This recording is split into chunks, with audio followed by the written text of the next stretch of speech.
Hola, ¿qué tal a todas las personas que nos ven? Soy María Liris en Rebollo, nuevamente, más bien, presentando este proyecto de Reflexiona, Reconoce y Reacciona, que es arte contra la violencia de género, de parte del colectivo Utopía, Arte Social y Casa de las Diligencias, y tiene como objetivo sensibilizar a la sociedad sobre el impacto del machismo y su relación con la violencia de género. Y bueno, el día de hoy tenemos a un gran ponente, se llama Adriano. Adriano, dime si voy a mencionar bien tu apellido. Adriano Meschi, ¿ese es Meschi? Meski es Mes. italiano, pero está bien, nadie lo menciona bien, así que no te Ok, preocupes. perdóname, lo Ujú. olvidé mencionar. Bueno, tenemos un gran ponente, es Adriano Meschi, desde Chile. Él es sociólogo por la Universidad de Chile y siempre ha tenido como interés desde su tesis, o bueno, desde sus trabajos profesionales, enfocarse a las masculinidades y en otros aspectos, a raíz de esto, ha formado Reconfigurándonos, que es su proyecto, y bueno, él nos va a hablar un poquito sobre Reconfigurándonos. Sí, gracias. Bueno, primero gracias por la invitación.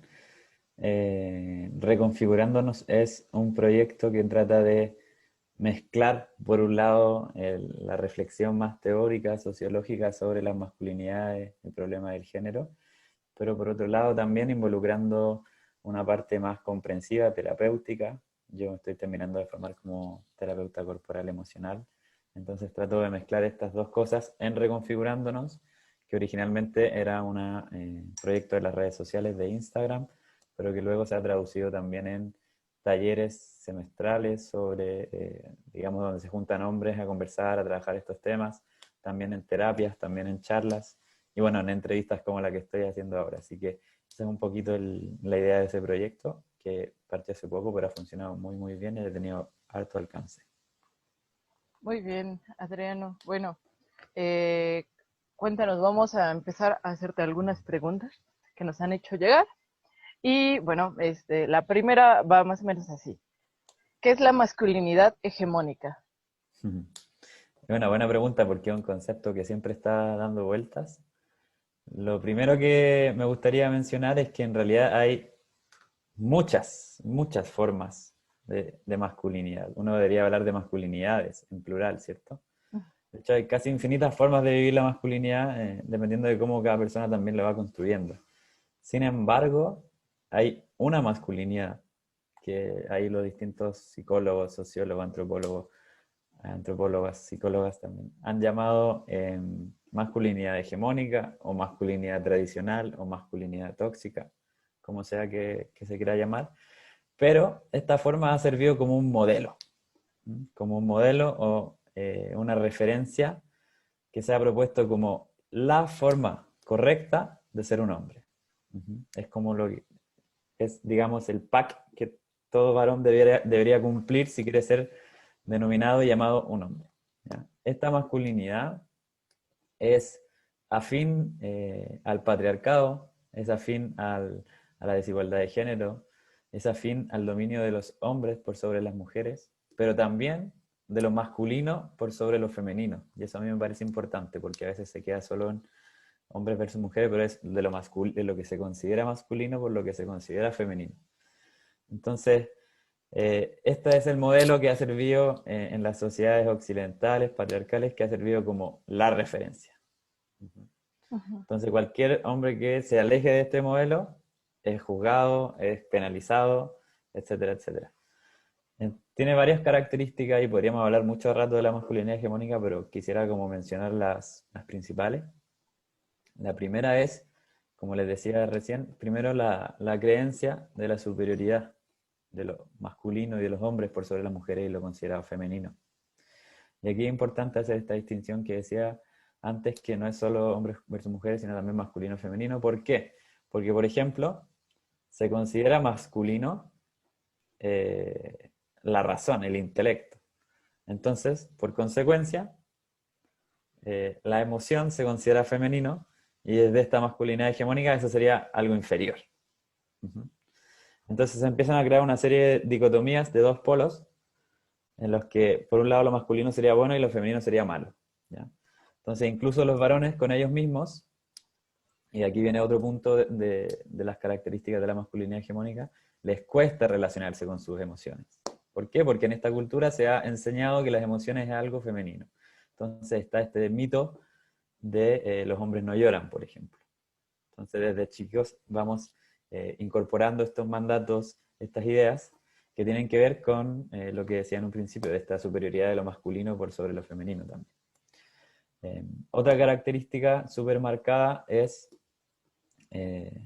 la heteronorma, o sea, la obligatoriedad del ser heterosexual, ¿cierto? Y también marcado por una homofobia internalizada. Y no es tanto el pensar que ser homófobo es decir que yo, no sé, encuentro que son raros las personas homosexuales, sino que más bien tiene que ver con el miedo a yo mismo, como varón heterosexual, a ser percibido como homosexual. Es una homofobia internalizada, porque si yo soy percibido como homosexual, salgo de la tribu masculina, por así decirlo, salgo de la masculinidad hegemónica y por lo tanto pierdo esa categoría de hombre. Por eso es que es tan duro para personas homosexuales enfrentarse a esta masculinidad hegemónica, porque la masculinidad hegemónica tiene esta fobia, ¿no es cierto? Y que muchas veces repercute en violencia también. Entonces, ese es como otro factor bien importante. Por otro lado, está la exaltación del poder, el control y la violencia, pero como formas de relacionarse, ¿no es cierto? Los hombres cuando tienen que solucionar algo, van ahí a los golpes o se gritan más fuerte, difícilmente la educación nos ha hecho como, bueno, tienen que sentir al otro, tienen que entender, vamos a llegar a un acuerdo. Más bien, todo lo contrario. De hecho, la política, incluso mundial, es un poco eso, una política súper masculinizada en ese sentido. O sea, nuestras sociedades han sido construidas en torno al poder, al control y la violencia también. Y eso también se ejerce sobre uno mismo.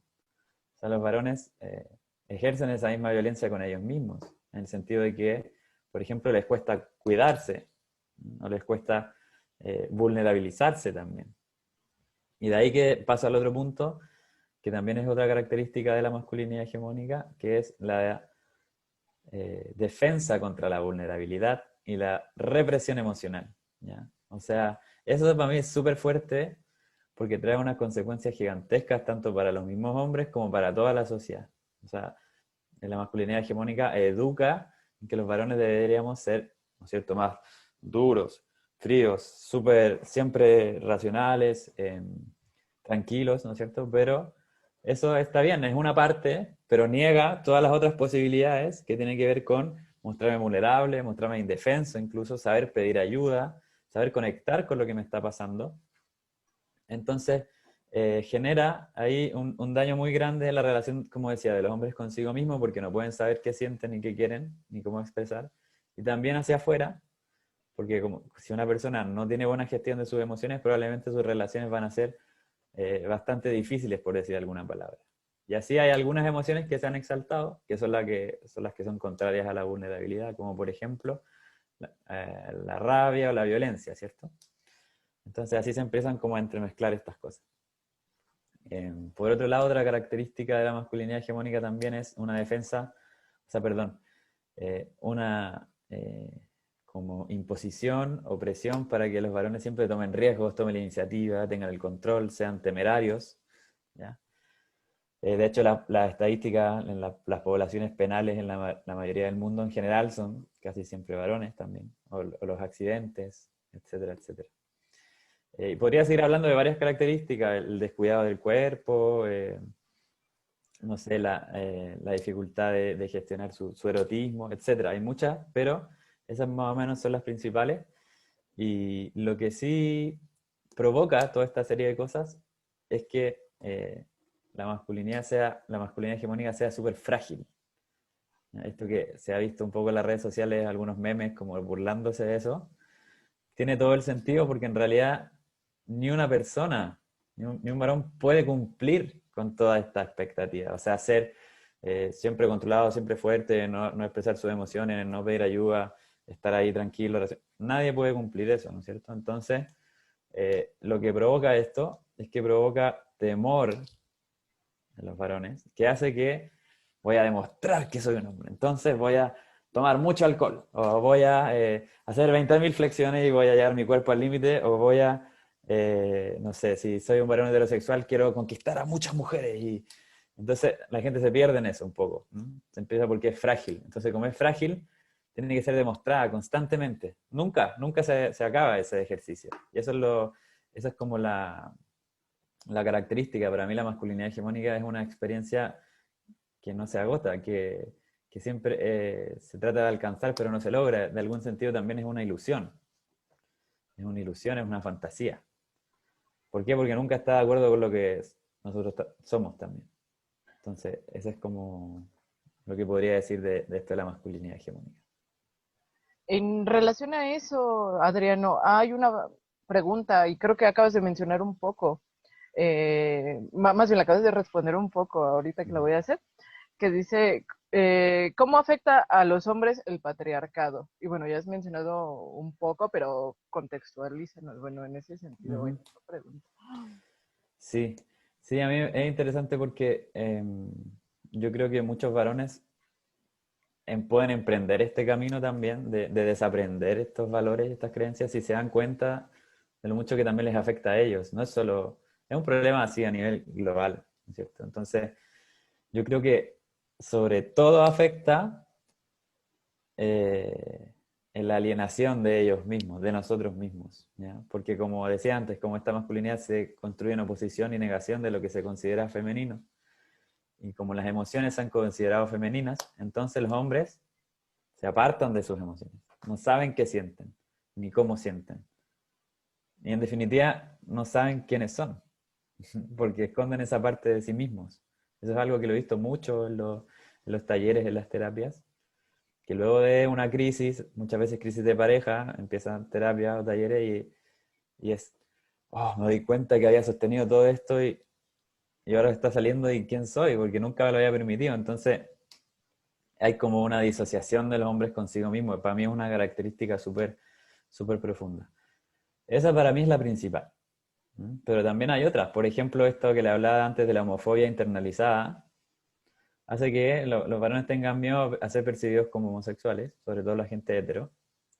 Y eso hace que en las relaciones entre varones, por ejemplo, eh, sea muy difícil el cariño, sea muy difícil el contacto, sea muy difícil el poder ser contenido, sea muy difícil el construir vínculos desde un lugar no defensivo.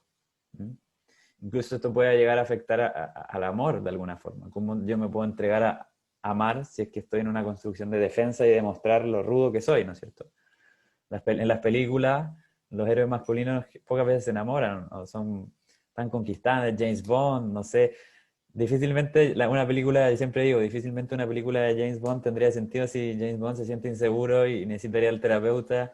Y ya, pero de alguna forma somos nosotros, tenemos esa parte insegura también. Entonces, cuando yo niego eso, entro en contradicción conmigo mismo. Por ahí va la respuesta. Ok.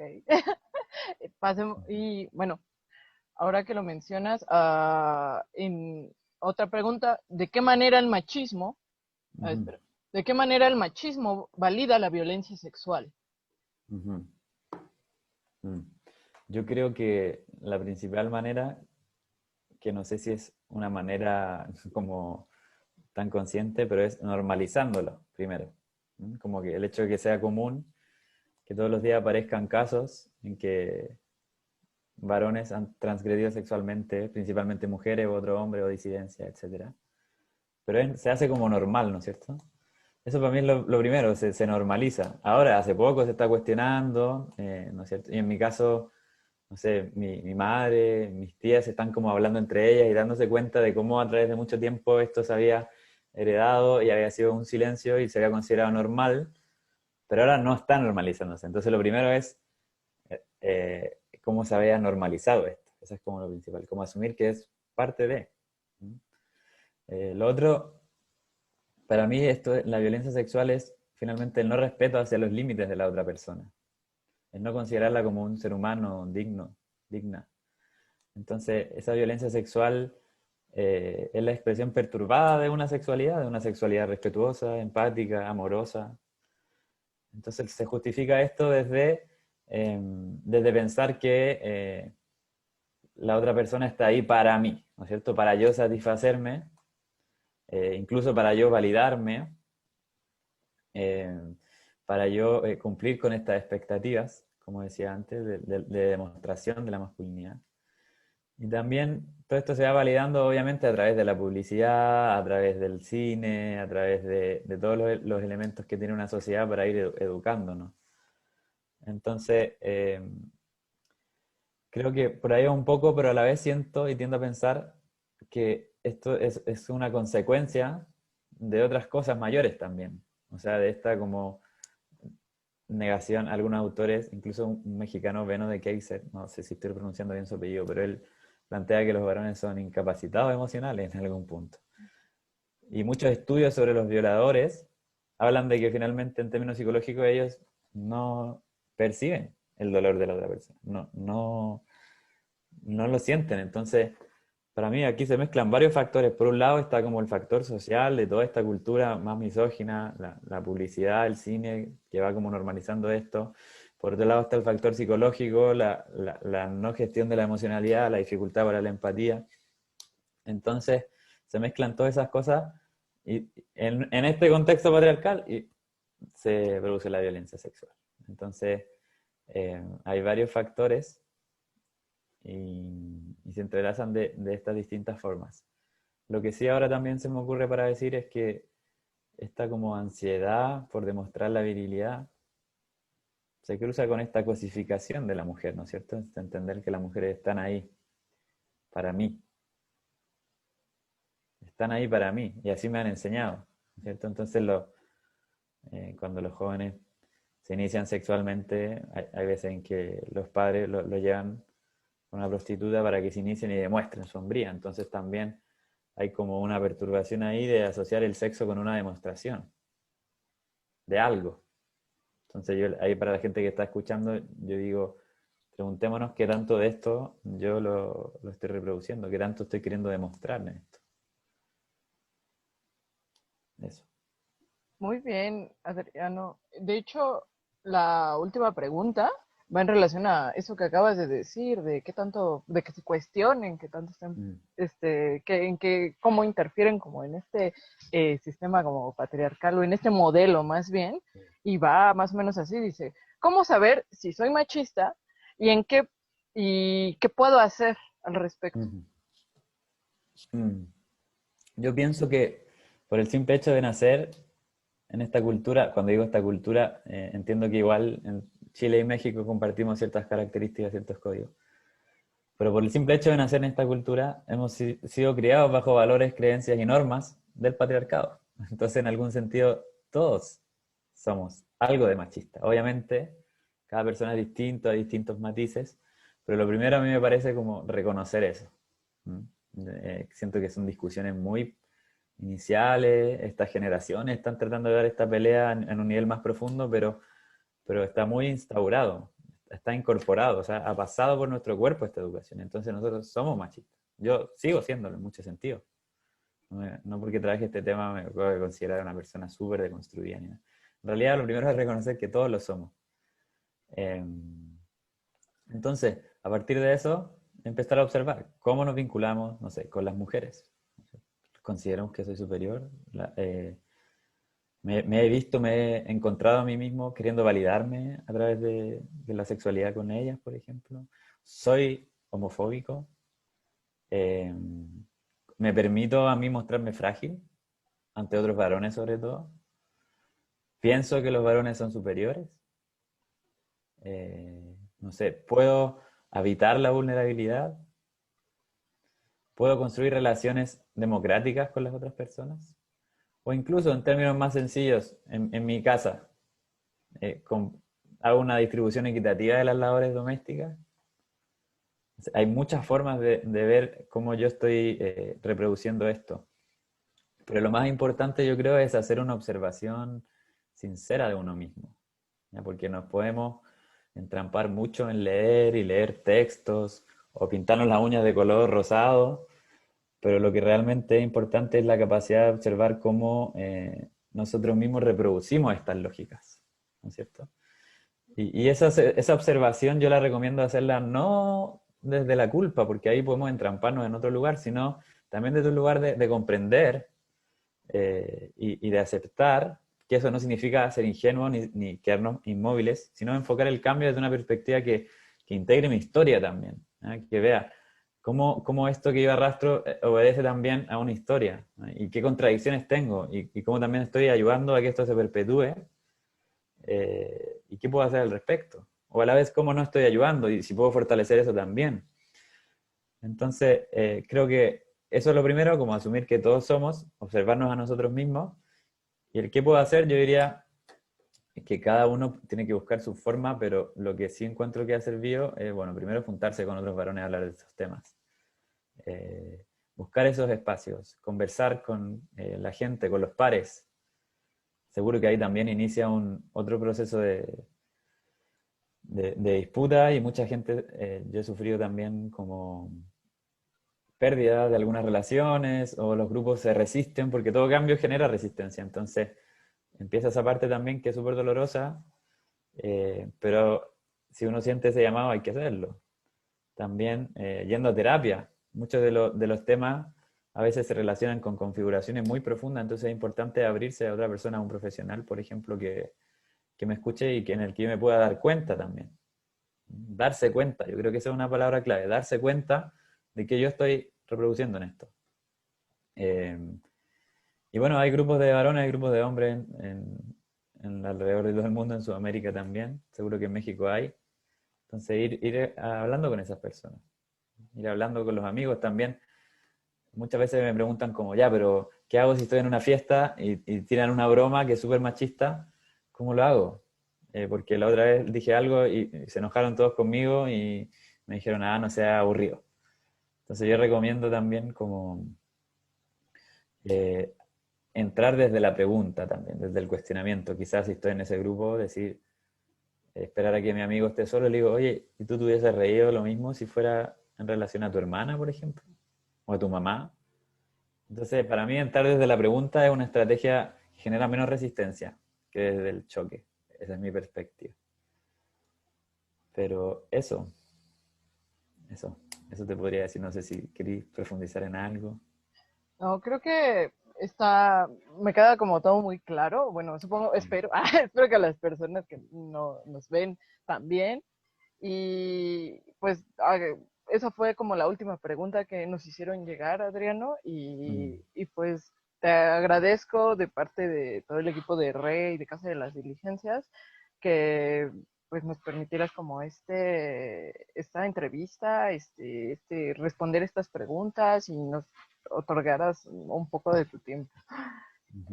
Te agradecemos todo esto y bueno, recordar, sigan reconfigurándonos en Así. Instagram, si tienen oportunidad, yo Sí. apenas estoy familiarizada con reconfigurándonos, pero hay material muy rico y muy valioso que nos aporta Adriano y bueno, pueden acercarse a todo su trabajo y a todas estas cuestiones que él maneja en torno a Mm. las masculinidades y para que se deconstruyan también. Y bueno, recordarles que pueden visitar la muestra del 27 de noviembre al 7 de febrero en el corredor universitario y el edificio histórico de Rectoría. Y pues únanse a RE y compartan este video para que pueda llegar la información, esta información valiosísima que nos aporta Adriano, a todas aquellas personas que lo necesiten o que quieran deconstruirse, quieran cambiar su punto de vista, quieran profundizar en estos temas, compartan. Y bueno, ¿hay Eso. algo que quieras agregar? No, no, gracias por la invitación también. Estoy muy feliz de que se estén abriendo cada vez más espacios donde se puedan discutir y reflexionar sobre estos temas. Sí, se me quedó, ahora que te escuchaba, se me quedó una cosa que quisiera decir, que en esto del proceso de deconstrucción o reconfiguración, el nombre que le queramos poner, es entender que es un proceso. ¿Ya? Como no saltarnos los pasos, hacerlo con amabilidad, entender que es largo, que requiere observación, que requiere sinceridad también, pero que es un proceso constante. Y eso, hacer las paces con eso también. Entender que que requiere de cierta honestidad y disciplina. Y lo otro que, solo como anécdota, me ha pasado que en los talleres que he hecho online de Reconfigurándonos han llegado muchas personas de México, así que siento un especial cariño con México y he hecho grandes amigos también este año. Escucha, a mí nunca me funciona el corazón, parece como un poto, pero bueno, no importa. Eso, muchas gracias por la invitación.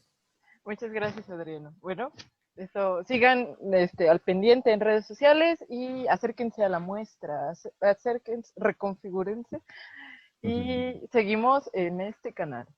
No, soy María Lirson Rebollo, de parte de Rey, de Casa de las Diligencias y del colectivo Utopía. Nos vemos. Y Adriano Messi. Chaito.